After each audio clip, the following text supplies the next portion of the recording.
නම මේ සම්පත් සමරකෝන් මම කැමති සුරේන් අර කිව් එකට යම් එකතු කිරීමක් කරන්න ඒක ඉතාල වැදගත් එකක් තිබුණා අපි අර ඔබේ මොබයිල් ෆෝන් තියෙන නිසා ඒක ඉස්සරහට මම කැමති අර දැන් අතුගුරු අදහස ගැන මම කියන්න මට ඉතින් මාරිම ආණ්ඩුව එයාගේ ප්‍රතිපත්ති ප්‍රකාශනෙම ලියලා දෙනවා එකක් PT එකයි අයින් කරනවා PT එක විතර නෙවෙයි OS එකත් අයින් කරනවා කියලා තියෙනවා එයාගේ ප්‍රතිපත්ති ප්‍රකාශනය එතකොට අර PST එකේ ගෙනීමේ වුමනාව ප්‍රකාශිත වෙලා තියෙන්නේ PT එක අයින් කිරීම සඳහා PST එක ගේනවා දැනට පවතින ප්‍රශ්නවාදී ගලක්කේ පනත අහෝචි කිරීම සඳහා PT එක PST එක ගේනවා කියන්නේ හැබැයි ඒකෙත් තියෙන අරපතල උපදෝපෝටික තමයි අර කිව්වාගේ මේ පවතින ආණ්ඩුවේ ප්‍රධාන පාර්ශ්ව කරවෙන ජවිපේ මර්ධනයක් ලක් වෙන්නේ අත්‍තරම ත්‍ස්තවාදයේ ගලක් කිරීම පනත යටතේ දෙවෙනි එක තමයි මේ ඔවුන්ගේ ප්‍රකාශිත ලේඛනවල ප්‍රකාශිත අදහස් වල තිබුණා තමයි අපි ත්‍ස්තවාදය වළක්වන්න නීති ගේනවා නම් මිනිසුන්ගේ ප්‍රධාන වශයෙන් ප්‍රකාශනයේ නිදහස අදහස් ප්‍රකාශ කිරීමේ නිදහස වගේ දේවල් මූලික අයිතිවාසිකම් අපි ආරක්ෂා කිරීම තමයි මේ වැඩේ කරන්නේ. එතකොට NPP එක ගත්තොත් NPP එකේම NPP එකේ අදහස තවමත් තිබෙනවා අපේ රටේ ත්‍ස්තවාදයේ වළක්වන්න නම් නීති අවශ්‍ය නම් අපිට දැනටමත් නීති 14කට වැඩිය යම් විදිහකට අපිට ඒ සඳහා යම් නීතිමය අවස්ථා තියෙනවා කියලා. ඒක මොකද ත්‍ස්තවාදයේ ගැලපීම පණතක් කියන එක ප්‍රශ්නයක් තියෙනවා. අපේ කර්මේෂණ අපේ නිරීක්ෂණ අනුව අපිට පේන්නේ මේ පණත් පිටුපත දිහා දැක්කහම ප්‍රධාන වශයෙන් අර සංකල්පීය කාරණා දෙකක් පේනවා.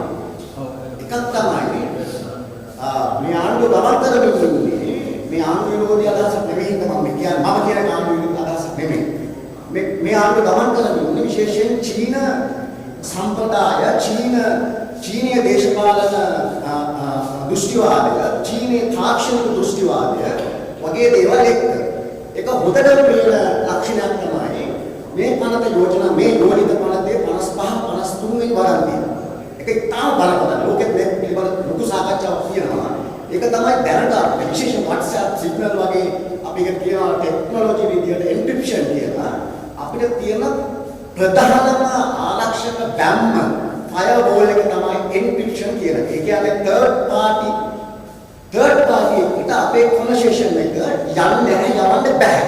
උදාහරණයක් ගත්තොත් WhatsApp එකට මෙටා එකයි දෙකක්.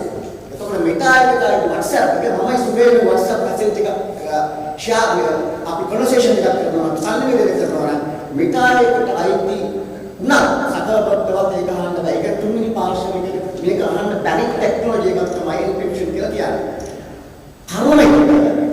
මේ පනත යෝජනා කරනවා කාරණා දෙකක් 55 වගේ යෝජනා කරනවා යම් කිසි විදිහකට අවශ්‍ය වූ තරම් හමුදා සොල්දාදුවෙක් වෙන්න පුළුවන් පොලිසිය පහලෙක් වෙන්න පුළුවන් වෙරළ ආරක්ෂක නිලධාරීන් යම් සාමාන්‍ය නිලධාරීන් වෙන්න පුළුවන් සම්පත් සමරකෝන්ගේ WhatsApp එක බලන්න පාස්වර්ඩ් එක ඉල්ලන්න පාස්වර්ඩ් එක නැත්නම් පාස්කෝඩ් එක අපි two factor වගේ ඒවා දාලා තිබ්බත් multi factor වගේ ඒවා දාලා තිබ්බත් ඒක කඩන්න යාට පුළුවන් නීතිමය අවශ්‍යතාවයක් මේකේ උනට බරපතල ප්‍රශ්නයක් ඒකේ මූලික උදාහරණයක් තමයි ඒකයි මම කිව්වේ යම් කිසි දෘෂ්ටිවාදයක් චයිනීස් වල තියෙනවා කියලා චයිනීස් වල ඩේට් ෆයර්වෝල් කියලා තියෙනවා ඒ සර්වයිලන්ස් සිස්ටම් එක ආණ්ඩුවට විරෝධීව ආණ්ඩුවට කැමතිව මොකක් හරි ආණ්ඩුව සම්බන්ධ නෙමෙයි අතන පුද්ගල නිදහස සම්බන්ධයෙන් කිසිම දෙයක් පුරවැසියන්ට කරන්න බෑ එයාලගේ අස්වහන මේ හදන්නේ අන්නේ ඒ මොඩල් එකකට යන්නේ කියන ප්‍රශ්නයක් ඇත්තටම අපිට තියෙනවා. දෙවෙනි එක තමයි තවත් බරපතල එකක් තියෙනවා. ඒක ඉන්දියාවේ වෙන ශ්‍රේෂ්ඨාලගේ සාකච්ඡාවක් තිබෙනවා. ISPA නැත්නම් ඉන්ටර්නෙට් සර්විස් ප්‍රොවයිඩර්ස් කරගන්න ඩයලොග් හරි මොබිටල් හරි මගේ කන්වර්සේෂන් එකක් මම අප්ලෝඩ් කරපු එකක් මගේ WhatsApp මැසේජ් එකක් මගේ SMS එකක් එයාලට ඉල්ලන්න පුළුවන්. අපි කියමු එයාලට කීයක නැහැ කියලා උදාහරණයක් ටෙක්නොලොජි කියනවා එන්ක්‍රිප්ටර් කීයක. එන්ක්‍රිප්ටර් කීයක නැති වුණා බලකාරයෙක් බල කරන්න පුළුවන් මේ කීයක දෙන්න සම්පත්තිය ඩිවයිස් වලට ඇතුල් වෙන්න. ඩිවයිස් වල විතරක් නෙවෙයි මේක අතට යෝජනා කරලා තියෙනවා Google Drive එකට කියමු. Google Drive එකක් සම්බන්ධයෙන් ඒක තියෙන දේවල් අපේ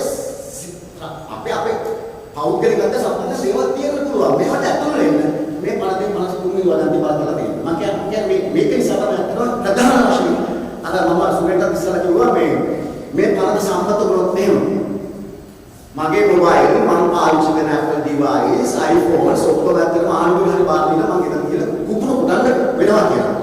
ඒ තරමටම අදහස් ප්‍රකාශ කිරීමේ නිදහසට දැටි තර්ජනයක් මේ පනතෙන් එල්ලලා තියෙනවා. මේක යම් කිසි පූර්වාදර්ශයක් වෙන්න පුළුවන් කියලා මම හිතනවා. අනේ වික්‍රමසිංහ කියනවා ATA Anti-Terrorism Act එකේ මට මතක හැටියට සුරේන් 65 වදක් තියෙන්නේ මේ එන්ක්‍රිප්ෂන් කී එක සම්බන්ධයෙන් අදහසක් වෙලා තිබුණා.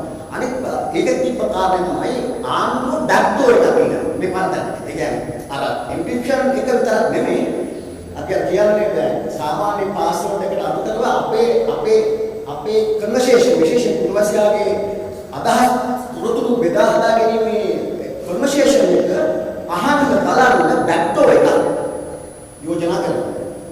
මම අර උදාහරණයක් වෙන්නේ දිල්ලි වල මේ මොඩි ආණ්ඩුව ඉල්ලලා තියෙනවා WhatsApp එකේ එන්ක්‍රිප්ෂන් මේ කී එක දෙන්න කියලා. ඒකන නඩුවක් යනවා මේ ශේෂ්ඨාධිකරණේ මෙටාට කියලා දෙන්න නැත්නම් දෙන්නේ නැහැ කියලා.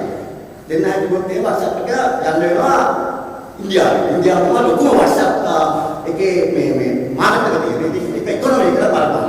අනිත් එක තමයි ආණ්ඩුව මම දන්නේ මේක ආණ්ඩුව යෝජනා කරන එකක් දැන්. ඉතාලම හොඳ යෝජනාවක් මේ අයවැය යෝජනා කරලා තියෙනවා කුමාරතුමා එසානක් බිලියන 30ක් ඩිජිටල් ප්‍රොජෙක්ට් එක. බිලියන 30ක්. මට තේරෙන්නේ නැහැ OSA PST එක තියාගෙන කොහොමද ඩිජිටල් ප්‍රොජෙක්ට් එකක් ලංකාවට ක්‍රියාත්මක කරන්නේ? ආයෝජක ඒද තමන්ගේ WhatsApp එක කොහේ හරි ඉන්න හමුදාරිකාරයෙක් කොහේ හරි ඉන්න පොලිසිකාරයෙක් බලන්න පුළුවන් නීතියක් හදලා තියෙන ආයෝජක ඒද? නෑ මම කියන්නේ ඒකද ආර්ථිකය අපි කියන අදහස් ප්‍රකාශ කිරීමේ නිදහස වගේම ඩිජිටල් ආර්ථිකයට සාමාන්‍ය ආර්ථිකයට ඉතාමත්ම බලපතල විදියට බලපාන මිනිසුන්ගේ පුද්ගලිකත්වයේ සංවිධානය බලපාන යෝජිත අනත් කිව්වකටම මේක මම හිතන්නේ ඒක නිසා අපි කැමති පොහොසත් රටකට සහ ලස්සන ජීවිතයකට හැබැයි මේ පළ සම්බන්ධව මේ දෙකම අර දිත්තා සුරිකුණාට